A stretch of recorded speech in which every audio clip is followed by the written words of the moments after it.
অন্যদিকে আমার মাওলাও বেজার। আল্লাহ রাগ হয়ে একটা আওয়াজ দিবেন, কুদরতি আওয়াজ, লিমানিল মুলকুল ইয়াউম লিল্লাহিল ওয়াহিদিল কাহ্হার। আল্লাহ তাআলার কুদরতি আওয়াজে হাসরের মাঠ থরথর করে কাঁপা শুরু হয়ে যাবে। এমন অবস্থা হবে কেউ কারো পরিচয় দিবে না। এই অবস্থা দেখিয়া নবীদের চোখেও পানি। আদম নবীও সিজদায় পড়ে কাঁদবেন, মুসা নবী কান্না শুরু করবেন আর বলবেন, ও মালিক আমার উপায় কি? সূর্যের গরম, জাহান্নামের গরম, আমার আল্লাহ বড় রাগ। এমন অবস্থায় নবী বলেন, আয়েশা, ইব্রাহিম নবীও কান্না, নূহ নবীর কান্না, ঈসা নবীর কান্না, মুসা নবীর কান্না। আম্মা জান বলেন, নবী উম্মতের উপায় কি? আল্লাহর নবী বলেন, উম্মতেরা আদম নবীর কাছে যাবে, ফেরত চলে আসবে, মুসা নবীর কাছে যাবে, ফেরত চলে আসবে, সর্বশেষ এরা খুঁজবে আখিরি নবী কই, এরা আমাকে তালাশ করতে থাকবে। ও নবী আপনি তখন কোথায় থাকবেন? নবী বলেন, আমি তখন আমার মাওলার সামনে মাকামে মাহমুদে। অবস্থা দেখিয়া আমিও সেজদায় পড়ে যাব, কান্না শুরু করব। মুসা নবীর কান্না নিজের চিন্তা, ঈসা নবীর কান্না নিজের চিন্তা, ইব্রাহিম নবীর কান্না নিজের চিন্তা, আর আমি সেজদায় পড়ে কান্না করব। একবারও আমি আমার চিন্তা করব না। আমি বারবার বলবো, আল্লাহ আমার উম্মত, আমার উম্মত। আয় আল্লাহ একটা উম্মত যেন জাহান্নামে না যায়, জাহান্নামের আমার উম্মত জাহান্নামে গেলে আমি জান্নাতে যাব না। ওই তায়েফের জমিনে কালেমার দাওয়াত দিতে যখন গিয়েছি, ওই তায়েফের বেঈমানেরা বাচ্চাদের বলে দিল, মক্কার পাগল আর সে পাথর মেরে তাড়ায়া দাও। মক্কার পাগল বলে যখন আমাকে বাচ্চাগুলো পাথর মারে বৃষ্টির মতো। ও আয়েশা জানো, আমার শরীরে মশা পড়ে না হারাম, মাছি পড়ে না হারাম, কিন্তু তায়েফের জমিনে আমার শরীর থেকে রক্ত পড়ে পড়ে জুতা পর্যন্ত আটকাইয়া গেছে। আমি কান্না করি আর এক কদম দু কদম দিয়া মক্কার দিকে হাঁটি, আর ওই কাফের সন্তানগুলো আমার গায়ে পাথর মারে বৃষ্টির মতো। জিব্রাইল আমিন এসে হাজির হয়ে গেল। আল্লাহ জানায় দিছে, আমার রসুলের কান্না আমি আল্লাহ বরদাস্ত করতে পারি না। নবীকে বলো এখন তায়েফের জমিন উল্টায় ধ্বংস করে দাও। কেমন মায়ার নবী! জিব্রাইল বলা মাত্র বলে, না ওদের মারিও না জিব্রাইল, ওরা আমাকে চিনে না, যদি জানতো আমার গায়ে আঘাত করতো না। ওরা জানে না আমি কত বড় ইয়তীম, ওরা জানে না আমি কত বড় অসহায়। আমি মা হারাইলাম, বাপ হারাইলাম, আমার আপন আল্লাহ ছাড়া কেউ নাই। খাদিজা আমার হাজারো কষ্টের সান্ত্বনা দিত। ও আল্লাহ, আপনি কেমন দয়ার মালিক! আপনি তো দেখছেন আমি হাতের দ্বারা গুনাহ করেছি, চোখের দ্বারা গুনাহ করেছি, জবানের দ্বারা করেছি, কেউ দেখে না, আপনি দেখেছেন। এত গুনার পরেও রাগ করিয়া ফালাইয়া দেন নাই, সম্মানের চেয়ার থেকে ফালাইয়া দেন নাই। আয় আল্লাহ, এই চেয়ারে বসার কোন আমার ইলম নাই, আমল নাই, যোগ্যতাও নাই, দয়া করে বসাইছেন, গুনার কারণে ফালাইয়া দিয়েন না। ও আল্লাহ, রাগ করে গুনার কারণে পানি বন্ধ করেন নাই, বাতাস বন্ধ করেন নাই, খানা বন্ধ করেন নাই, বরং আপনি বারবার ডাকেন। আমরা লজ্জিত হইয়া ক্ষমার নিয়তে আপনার দরজায় হাজির হয়েছি। আল্লাহ বলেন, ওয়া আম্মা মান খাফা মাকামা রাব্বিহি ওয়া নাহান নাফসা আনিল হাওয়া ফাইন্নাল জান্নাতা হিয়াল মাওয়া। হাসরের ময়দানে আমার আদালতে দাঁড়াইয়া হিসাব দেওয়ার ভয়, জমিনে যে নিজেকে গুনাহ থেকে বাঁচাবেন, আল্লাহ বলেন আমি ওয়াদা করলাম তাকে বিনা হিসাবে জান্নাত দিব। রহমতের নবী বলেন ইত্তাকিল মাহারিম তাকুন আবাদান নাস। ও দুনিয়ার উম্মত, তোমরা আল্লাহর নিষিদ্ধ জিনিস থেকে নিজেকে বাঁচাও, আল্লাহ তোমাদের মর্যাদা বাড়ায় দিবেন, আল্লাহর কাছেও মর্যাদা বাড়বে, উম্মতের কাছেও মর্যাদা বেড়ে যাবে। তরজমা শেষ। এবার ব্যাখ্যা। হাদিসের উপরে 2-3 মিনিট কথা। পৃথিবীতে আল্লাহ মানুষ পাঠাবার আগেই সিদ্ধান্ত ফাইনাল, মানুষ হবে সৃষ্টির শ্রেষ্ঠ। সিদ্ধান্ত কার? অস্থায়ী না স্থায়ী? স্থায়ী। আল্লাহর স্থায়ী সিদ্ধান্ত মানে নাই কে? কে মানে নাই? ওয়ালাকাদ কাররামনা বানি আদম ওয়া হামালনাহুম ফিল বাররি ওয়াল বাহরি ওয়া রাযাকনাহুম মিনাত তাইয়্যিবাত ওয়া ফাদ্দালনাহুম আলা কাসীরিম মিম্মান খালাকনা তাফদীলা। বনি আদম বড় দামি, এদের মতো শ্রেষ্ঠ মর্যাদার আর কোনো প্রাণী আল্লাহ দেন নাই। আল্লাহ বলেন ও দুনিয়ার মানুষ, তোমাদেরকে শ্রেষ্ঠ মর্যাদা দিয়া জমিনে আমি পাঠানোর পর তোমাদের চলার জন্য উত্তম ব্যবস্থা করেছি। জমিনে চলার রাস্তা দিলাম, পানির মধ্যে কিভাবে চলবা সে ব্যবস্থাও করে দিলাম। দুনিয়ার সব প্রাণীরা রাস্তায় চলে, মানুষ তোমার চলার পথটা অনেক সুন্দর, অনেক পিওর। মানুষের চলার রাস্তার মতো বাঘের রাস্তা আসেনি, সাপের রাস্তা আসেনি, আছে কিন্তু এইরকম না। গরুও চলে, হরিণও চলে, বাঘও চলে। দুনিয়াতে মানুষের চলার পথের মতো এত সুন্দর পথ জমিনে আর কোন প্রাণীকে আল্লাহ দেননি। পানির মধ্যে যেই লোহাটা ফেলে দিলে নিচে চলে যাবে, মানুষের মেধা খাটাইয়া ওই লোহা দিয়া জাহাজ বানায়া ভাসাইয়া এক দেশ থেকে ভিন্ন দেশে ব্যবসার কাজে যায়। আমি আল্লাহ সম্মান দান করেছি, একটা জাহাজ তুফানে পড়ে আমি বাঁচাই, ইচ্ছা করলে ডুবিয়া যায়। যেমন টাইটানিক জাহাজ বানাইয়া তারা চ্যালেঞ্জ করেছিল এই জাহাজ ডুববে না, কেউ পারবে না এটাকে নষ্ট করতে। কিন্তু সমুদ্রের মাঝে গিয়া হঠাৎ একটা বরফের পাহাড়ে বাড়ি লেগে সব কিছু নিঃশেষ ধ্বংস হয়ে গেল। আল্লাহর সাথে পাল্লা দিয়া কেউ আগাতে পারে নাই, পারবেও? আল্লাহর সাথে পাল্লা দিয়া কেউ আগাতে পারে নাই, কিয়ামত পর্যন্ত পারা সম্ভব না। আল্লাহ বলেন পাল্লা না দিয়া মাথা নত করে নেও, আমি আল্লাহ তোমাকে বড় আদর করে সৃষ্টি করেছি, তোমার জন্য আমি আল্লাহ সর্বোত্তম খানার আয়োজন করেছি। এত সুন্দর খানা আমি পিপিলিকার খানাও দেই, আমি সমুদ্রের প্রাণীর খানাও দেই, জঙ্গলের হাজারো প্রাণীর খানা আমি দেই, উড়ন্ত পাখির খানাও আমি দেই। মানুষের খানা এত সুন্দর, এত পিওর, হালাল এবং সুস্বাদু খানা কোনো প্রাণীকে দেই নাই। মানুষের খানাটা আমি আল্লাহ পিওর রাখছি, কাভার লাগাইয়া। ভাত খাবা, চালটাকে কাভারে ঢুকাইয়া রাখছি। কাভারে থাকলে নাম কি? ধান। রুটি খাবা, গমটাকে কাভারে আটকায় দিছি যেন ময়লা না যায়, তোমার কোনো ডিস্টার্ব না হয়, ক্ষতি না হয়।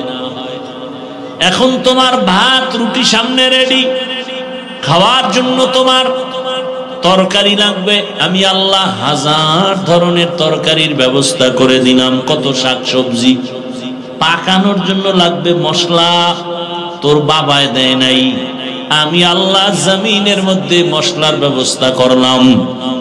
পেঁয়াজ দিলাম, রসুন আমি দিলাম, এলাচি দিলাম, দারুচিনি দিলাম। কে দিছেন? এবার এগুলো দিয়ে মশলা বানাও, বানায় তরকারি পাকাও।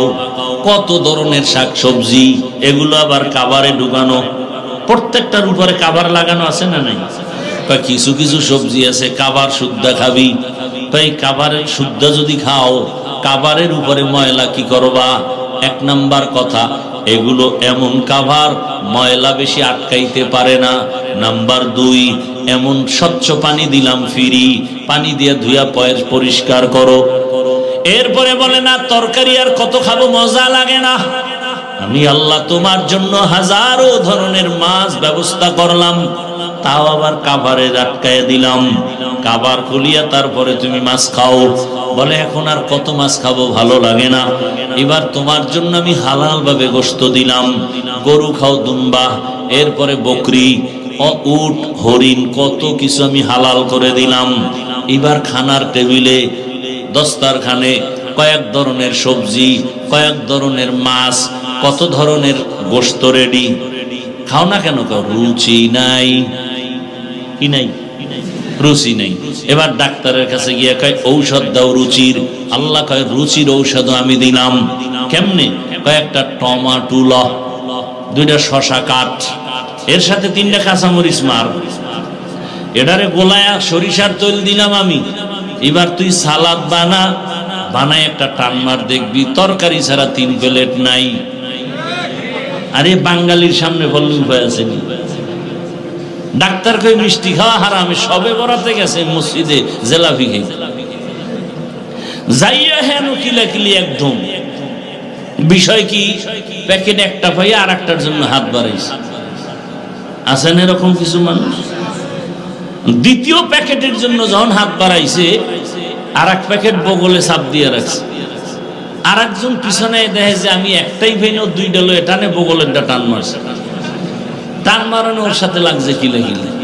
1 কিলাকিলি তুই জেলাপি পায়ের তলে বইরা নাই। 2 জনে ধাক্কা ধাক্কি করছে মোটামুটি 40 মিনিট। পরে দেখে মসজিদে কেউ নেই। এইবার মাথা গরম, জেলাপিও পাইলাম না, মাইর খাইলাম হুদা। মসজিদ থেকে বের হয় আর আল্লাহ এখানে আর আইনো, জেলাপি পাইলাম না কেন?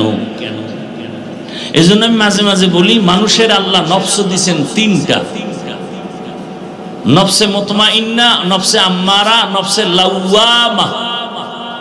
আর বাঙালির আর একটা নফস আছে বেশি, এটার নাম খাওয়ামা। এটার অভ্যাস হলো খালি খাওন তালাশ করে, হালালও বাজে না, হারামও বাজে না, পাইলেই খায়, পাইলেই খায়। কুকুরের মতো, গরুর মতো, হাটে আর চাটে, হাটে আর চাটে, হাটে আর চাটে। আছে না নাই?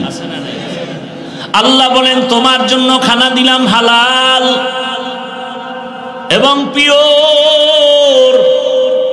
আমি আল্লাহ কেমন আদর করেছি। তোমার খানার অবশিষ্ট যেটা থাকে এটাকে বলে জুটা, আমি আল্লাহ সেটাও পাক করে রাখলাম। আমি বোতল থেকে একটু পানি নিলাম, বাকি অংশ নাপাক নাপাক, এটা জুটা হয়ে গেছে। আবার আমরা স্বাভাবিকভাবে যে খানা খাই, মাছের কাটা, গোশতের হাড়, এটাও একটা জুটা, এটাও পাক। আল্লাহ কয় তোর এই জুটাটাও আমি অনর্থক ফালাই দিতে বলি নাই, এটা তুই এমন একটা ভালো জায়গায় রাখবি, এটা খাওয়ার জন্য আরো প্রাণীরা বসে থাকে, কুকুর খাবে, বিড়াল খাবে, সর্বশেষ জিনেরা খাবে। এই জন্য নবীর সুন্নত হলো জুটা কাটা পানির মধ্যে ফেলিও না, কারণ জিনে খাবে, কুকুর খাবে, বিড়াল খাবে, ওদের হক নষ্ট হয়ে যাবে, মজা পাবে না।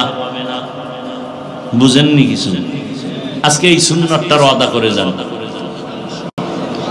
পানির মধ্যে ফেলবেন না, জুটা কাটা পানির মধ্যে ফেলবেন না। বিড়ালের খানা এটা, কুকুরের খানা, ঘরের পিছনে কোথাও নিরাপদ জায়গায় রাখবেন, এটা জিনে খেয়ে ফেলবে। ওগো খাওন দিবেন না, তামনে ধরবে না। জানালা দিয়ে ঢুকে কেউ বাতাস আইলো কেন? মাথা গরম, খাইতেই ভরে গেছে, ধুম জ্বর ধইরা ফেলছে। আর এখন জিন খুব বেশি উৎপাত করে, মানুষের উপরে উপদ্রব বাড়ায় দিছে। কেন? ও থাকার ঘর বাড়ি, জঙ্গল কাইটা বাঙালি সব সাফ করে, ওরা থাকবে কোন? এটা মানুষের ঘরে ঢুকো। আর ওদের একটা ঘরের মধ্যে, প্রত্যেকের ঘরে একটা ওদের আড্ডাখানা আছে, বাথরুম। এরা বাথরুমে থাকে, এজন্য রসুল বলছেন খালি মাথায় খালি পায়ে বাথরুমে যায় না। আর আমরা বাথরুমের বানাইছি ওয়াশরুম। কি রুম? ওয়াশরুম।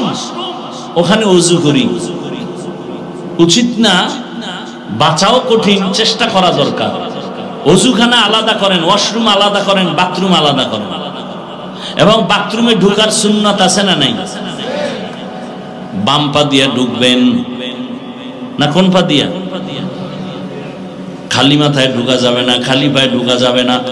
সুন্নাত অনুযায়ী বাথরুমে ঢুকবেন। কোন বাথরুমে ঝামেলা আপনার হবে না, দুর্ঘটনা অনেকের হয় না, পড়ে গিয়ে মাথা শেষ, বুকে ব্যথা, দুর্ঘটনা হয়। জুতাও নাই, টুপিও নাই, একটা কাপড় দিয়ে যান, টুপি না একটা গামছা দিয়ে যান। বাথরুমে এভাবে যাবেন। রাসূল তো সব শিখাইয়া দিয়েছেন। বাথরুমে গিয়ে কিভাবে বসবেন নবী তাও শিখাইয়া দিয়েছেন। মুশরিক বেঈমানেরা কয় তোমগো নবী কেমন নবী, কয় কেন, কয় বাথরুমের নিয়ম শিখায়। সাহাবায়ে কেরাম কামগো শুধু নিয়ম শিখায় না, বাথরুমে গিয়ে কেমনে বসবো নবী তাও শিখায়। নবী বলেন বাম পায়ের উপরে ভর করে বাথরুমে বসবা, সুন্নাত। হাঁটুর উপরে কাপড় উঠাবা না, সুন্নাত। আর কাপড় যদি ঘরের ভিতরে ধুইয়া দৌড় দেয়, এটা উঠাবার টাইম নেই, কাইতে হয়ে যাবে বাথরুম। আর যেই খাওন খায় বাঙালি, বাথরুমের দরজা খোলার টাইম পায় না, এমার্জেন্সি নিম্নচাপ শুরু হয়ে যায়। আল্লাহ হেদায়াত দান করে। আর বিসমিল্লাহ তো নাই, ডান হাতে বাম হাতে হোমানে খায়। জিগাইলে আমগো আটকানোর জন্য বুদ্ধি লয়ে বয়ে রইছে, হুজুর এত ফতুয়া দেন কেন? ডান হাতও আল্লাহর, বাম হাতও আল্লাহর। কিছু ভদ্রলোকের আবার দেখি এরা ডান হাতে ভাত খায় ঠিক, বাম হাত দিয়ে আবার লবণ নেয়নি। বিষয় কি? বলে বাম হাত তো বাথরুমে ব্যবহার হয়, ওখানের একটা ফ্লেভার আলাদা আছে, যেন লবণের সাথে একটু মিক্স করা হয়। আর কেমনে লজ্জা দিলে জাতি সোজা হবে আমার জানা নেই। আল্লাহ হেদায়াত দান করে। হায় হায়, কষ্ট হইতেছে আপনাদের। তো আল্লাহ মর্যাদা বাড়াইয়া তারপরে মানুষ বানাইলেন। কিন্তু এখানে হাদিস, যদি তুমি হারাম থেকে বাঁচো মর্যাদা বেড়ে যাবে। অন্য হাদিসে নবী বলেন মান তাওয়াযা লিল্লাহ রাফাআহুল্লাহ, যদি বিনয়ী হয়ে চলো আল্লাহ তোমার মর্যাদা বাড়াবেন। আরে মানুষের মর্যাদা তো সৃষ্টির আগের থেকেই, আবার বাড়াবেন তার ব্যাখ্যা কি? বলে ব্যাখ্যা হলো শুনো, তুমি যে মানুষের মধ্যে তোমার একদিকে মর্যাদা আলাদা কেন? তোমার ঈমান আছে, বেঈমানের সামনে তোমার মর্যাদা বেশি। ঈমান আছে ঠিক, কিন্তু মর্যাদা বাড়বে কেন? কয়েকবার তুমি আমল করো, যাদের আমল নাই তাদের সামনে তোমার মর্যাদা বেড়ে যাবে। আবার একদল ঈমান আছে, আমল আছে, তুমি ইখলাস নাই, ইখলাস নিয়ে চলো, তোমার মর্যাদা তাদের উপরে বেড়ে যাবে। ইখলাস আছে, তাকওয়া আছে, ঈমান আমল সব আছে, এবার মর্যাদা কিভাবে বাড়বে? বলে এখন তোমারে ভালোবাসে কয়জন মানুষ? ফেসবুকের ফলোয়ার দেখ, 500 ফলোয়ার, এটি আমার সবে কুরের বন্ধু। একজনে বলছে না, কে তোর বন্ধু জানুনি? তুমি যাকে ভালোবাসো সে তোমার বন্ধু না, তোমাকে যে ভালোবাসে সে তোমার বন্ধু। তোমাকে যে ভালোবাসে সে তোমার আসল বন্ধু, তুমি যাকে ভালোবাসো সে তোমার আসল না, বরং সে তোমার দুশ্মন। স্বার্থে আঘাত লাগলেই ছুরি রেডি।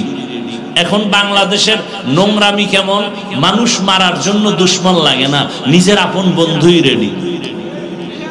আল্লাহ হেদায়াত দান করুন। ভাইরা আমার, তোমাকে এখন 500 লোক ভালোবাসে, বিনয়ী হয়ে চলো, হারাম থেকে বাঁচো, তাকওয়ার উপরে চলো, ভালোবাসা মানুষের বেড়ে যাবে। বলে কেমন? এক পর্যায়ে দেখবা গোটা দেশের আমার মুমিন ভাইরা এই পরিমাণ ভালোবাসবে। আরো বাড়বে নিকা? হ্যাঁ আরো বাড়বে।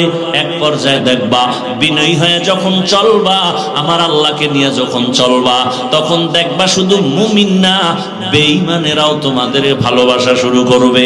শুধু তাই না, আরো যদি আল্লাহর কাছে প্রিয় হতে পারো, দেখবা এক সময় শুধু মানুষ না, ভিন্ন প্রাণীও তোমাকে মহব্বত করবে।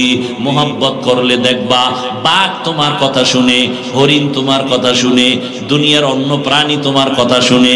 এরকম নজিরে জমিনে আছে না নাই? আল্লাহর ওলি বাঘের গিয়া খায়, বাঘ এখানে আমরা বসবাস করব, তুই তোর গন্তব্যে চলে যা। বলতে দেরি বাঘ তার বাচ্চা কাঁধে নিয়ে পাহাড়ের মধ্যে যাইতে দেরি হয় নাই। নদীর মধ্যে পানি নাই, কি নাই? পানি নাই। এলাকার লোক গিয়ে কয় নদী শুকনা, বহুদিন ধরে পানি নাই। আল্লাহর বান্দা, প্রিয় বান্দা চিঠি লেখা কয় এটা নদীর মধ্যে ফেলে দাও। যখন নদীর মধ্যে চিঠি দেওয়া হয়, সাথে সাথে শুকনা নদীর মধ্যে জোয়ার শুরু হয়ে গেল। আরো আস্তে করে বলেন, খেয়াল করছেন নি কথাটা? কি শুকনা নদীতে চিঠি লেখছে, পানির জোয়ার, এটা কেমন গাঞ্জাখুরি কথা। এখন একজনে কয় এই কামটা ঘটাইছে কে ঘটাইল? পরে একজনে কয় তাবলিগের এক মুরব্বী, কয় এ তো কঠিন কাফের হয়ে গেছে। না না না না, তাবলিগ না। কয় কে? চরমনের একজন ব্যক্তি। কয় ও তো ডবল কাফের। কথা না হেও না। কে? কয় দেওবন্দি একজন। কয় ট্রিপল কাফের। কথা তেও না। কয় কে? কয় খোঁজ। খুঁজতে খুঁজতে খুঁজতে খুঁজতে খুঁজতে খুঁজতে ইতিহাস ঘাটতে ঘাটতে গিয়ে দেখে এই কাজ কেউ ঘটায় নাই, যিনি ঘটাইছেন রহমতের নবীর সাহাবী হযরতে ওমর। এবার কাফের কও, ওমরের কাফের বলো। কাদেরে কুদরত দারি বার কামাল, আনতা রব্বি আনতা হাসবি জুল জালাল, তুহি কাদের জলিলুল্লাহ জাহাদার, বাহর হালে তুহি মেরা নেগাহদার। আর একটু সামনে আগাবো না কষ্ট হবে আপনাদের? হাদিসের উপরে কিছু কথা বললাম, চলেন আয়াত। ওয়া আম্মা মান খাফা মাকামা রাব্বিহি ওয়া নাহান নাফসা আনিল হাওয়া ফাইন্নাল জান্নাতা হিয়াল মাওয়া। আল্লাহ বলেন, আমার আদালতে দাঁড়াইয়া হিসাব দেওয়ার ভয় যারা দুনিয়াতে নিজেকে গুনাহ থেকে বাঁচাবে, আমি আল্লাহ ওয়াদা করলাম তাকে বিনা হিসাবে জান্নাত দিব। আল্লাহর আদালতে দাঁড়ায় হিসাব দেওয়ার ভয় কেন? এবার বুঝার দরকার আল্লাহর আদালত বলতে কি এবং সেটা কেমন, কিভাবে হবে, আল্লাহর আদালতটা কেন হবে। বলে ওই আদালতের নাম কিয়ামতের আদালত। কেন হবে ওই আদালত? একমাত্র ইনসাফের বিচারের জন্য হবে। বলে দুনিয়ার আদালত কি পারবে না? না, ইসলামী আদালত যদি দুনিয়ায় কায়েম হয়ে যায়, এরপরও ইনসাফের আদালত পরিপূর্ণভাবে হবে না। বলার সময় আমার হাতে কম। আল্লাহ তাআলা এমন এক আদালত তৈরি করবেন যে আদালতের মধ্যে পশুকেও ইনসাফের বিচার হবে। ওদের জান্নাত নাই। আল্লাহ গরু উঠাবেন, কুকুর উঠাবেন, উঠাইয়া আল্লাহ বলবেন দুর্বল গরু, তোরে সবল গরুতে হুদা আঘাত করেছে, আজকে তোর শক্তি বাড়ায় দিলাম, তুই সবল গরুটারে তোর প্রতিশোধ নিয়ে নে। কুকুর দুর্বল, শক্তিশালী কুকুর এসে হামলা করে দুর্বলের উপরে, এমনি গায়ের জোরে হামলা করার নাম সন্ত্রাস। দুর্বলের উপরে গায়ের জোরে সবলদের হামলার নাম সন্ত্রাস। যারা করে তারা সন্ত্রাসী। আল্লাহর কসম, দুনিয়ার সব সন্ত্রাসীদের সন্ত্রাসের কর্মকাণ্ড বন্ধ করার জন্য একটাই মাত্র মেডিসিন, আল্লাহর দেওয়া ইসলামের বর্ণিত কোরআনের আইনের জিহাদ। জিহাদের মেডিসিন ছাড়া সন্ত্রাসীদের সন্ত্রাসের কর্মকাণ্ড বন্ধ হবে না। এ কারণে চলতেছে, স্বাধীন করছে দেশ, স্বাধীন না, বারবার স্বাধীনের আওয়াজ। জুলাইয়ের আন্দোলনের স্বাধীন, স্বাধীন হলে তাহলে কেন এখনো আমার দেশে আন্দোলন চলে? কি স্বাধীন করলা, এখনো কেন আমার বোন ধর্ষিতা হয়? স্বাধীন যদি হয়ে থাকে বলো, আমার মা কেন ধর্ষিতা হয়? এখনো বাবার সামনে মেয়ে ধর্ষণ করা হয়। স্বামীর সামনে স্ত্রীকে ধর্ষণ করা হয়। বুঝা গেছে এই স্বাধীন আমরা চাই নাই, আমাদের নতুন করে আর একটা স্বাধীন করতে হবে। রেডি হয়ে থাকো, ওই স্বাধীন না হওয়া পর্যন্ত আমাদের ভাগ্যের পরিবর্তন হবে না, জমিনে শান্তি আসবে না। ওই স্বাধীন হবে ইসলামের স্বাধীন। আল্লাহর কসম, ইসলাম ছাড়া কোনোদিন শান্তি জমিনে আসবে? কোনোদিনও আসবে না। শুধু আওয়াজ হবে, চাপাবাজি হবে, শান্তি জমিনে আসবে না। ইসলাম ছাড়া শান্তি কেউ চাইলেও দিতে পারবে না। সব স্বার্থপর, সব নাপাক, দেমাগ নাপাক। ইসলাম হলো একমাত্র পাক। ভাইরা আমার, আমরা যে ইসলামটা মানি এটা দুর্বল না? কি আমাকে ইসলাম দুর্বল বলেন না কেন? আমাদের কোরআন দুর্বল। তাহলে বলেন কেন কোরআনে এইটা আছে সেটা আছে, কিন্তু রাষ্ট্রের ব্যাপারে কোরআনে কিছু নেই? বলেন। আপনারা এই ভাষায় বলেন না, আপনারা অন্য ভাষায় বলেন। কি ইসলাম ধর্ম আর রাজনীতি এক করবেন না হযরতেরা, বলে না? বলে না। রাজনীতির সাথে ধর্মকে টানবেন না।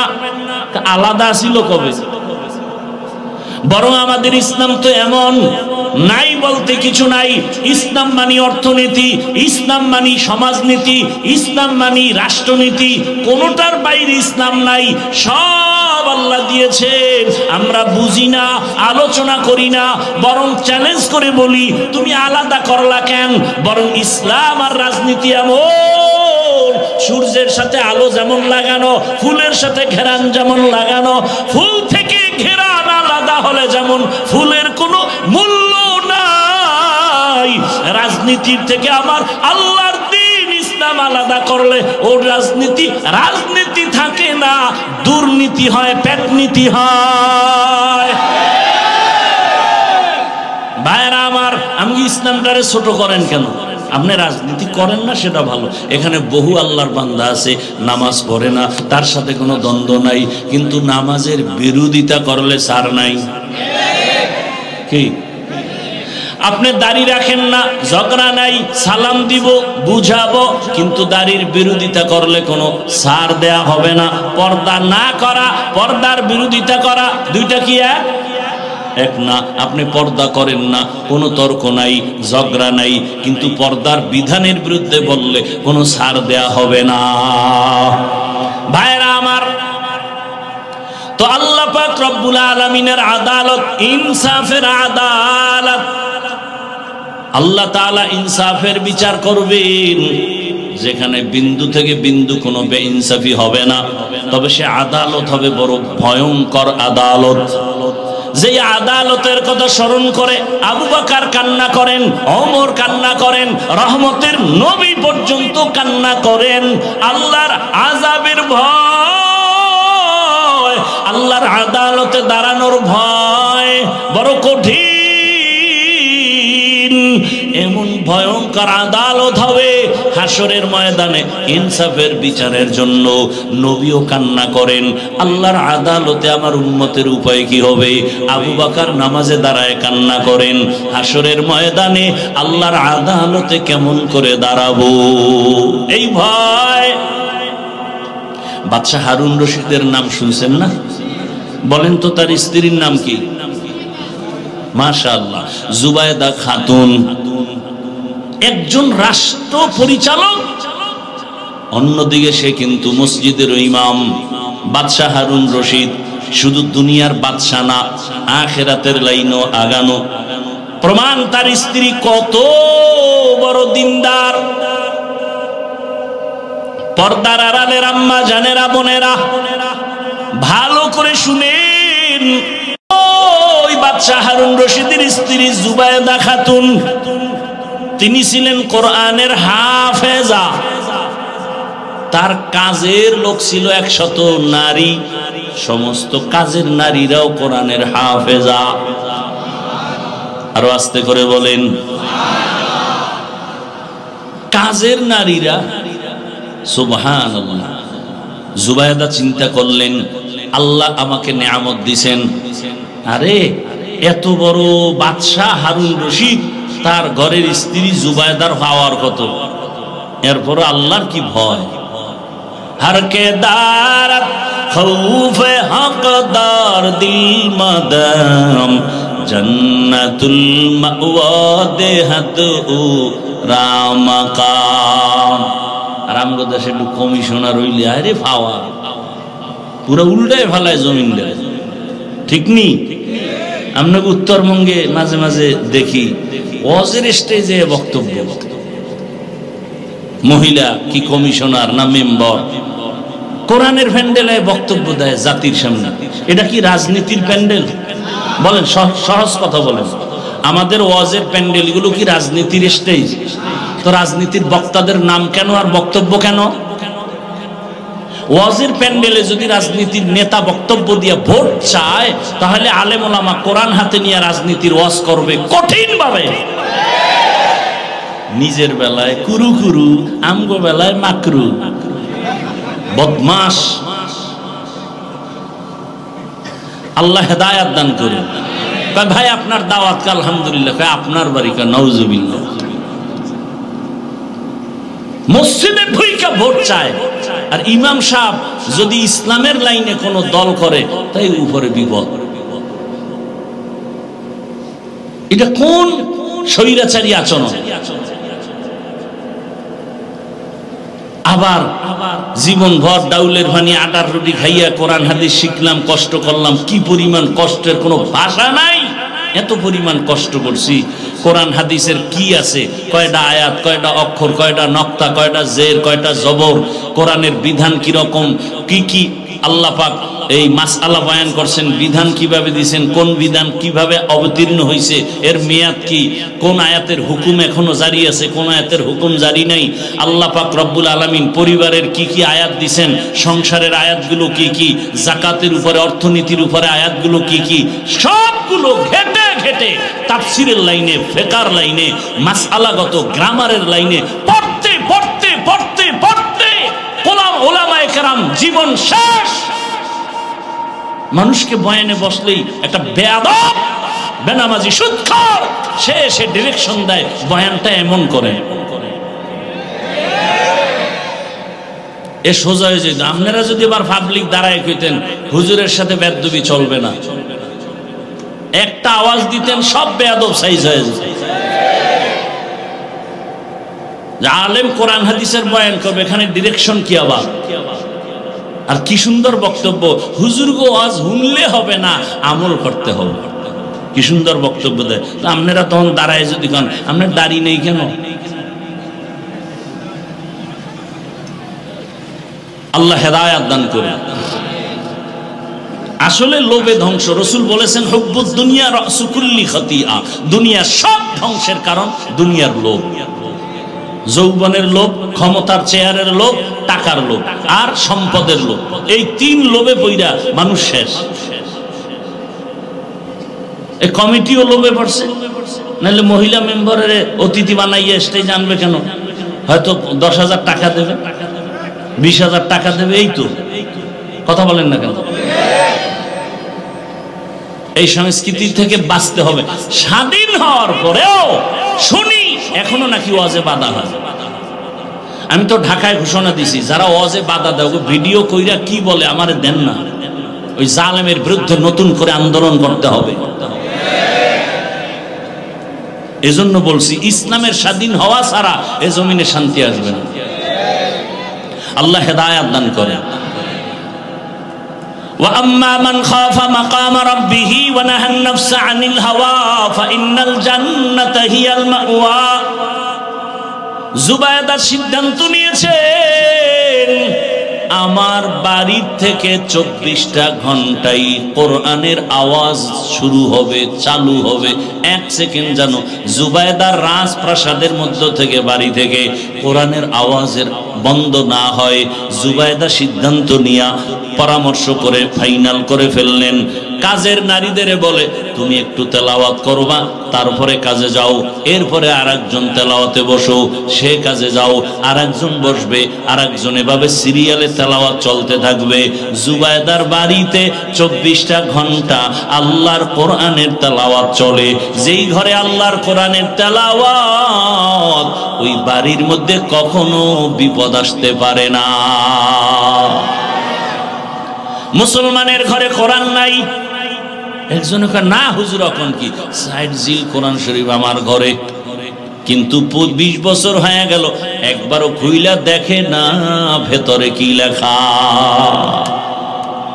কেমন সুন্দর আমার মাওলার কালাম, যেই কালাম দেখলেই কলিজা ঠান্ডা হয়ে যায়, কেমন যেন আমার আল্লাহ চুম্বুক লাগায় দিছে।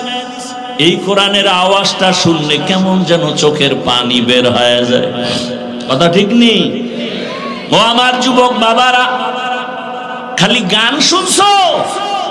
আল্লাহর কসম,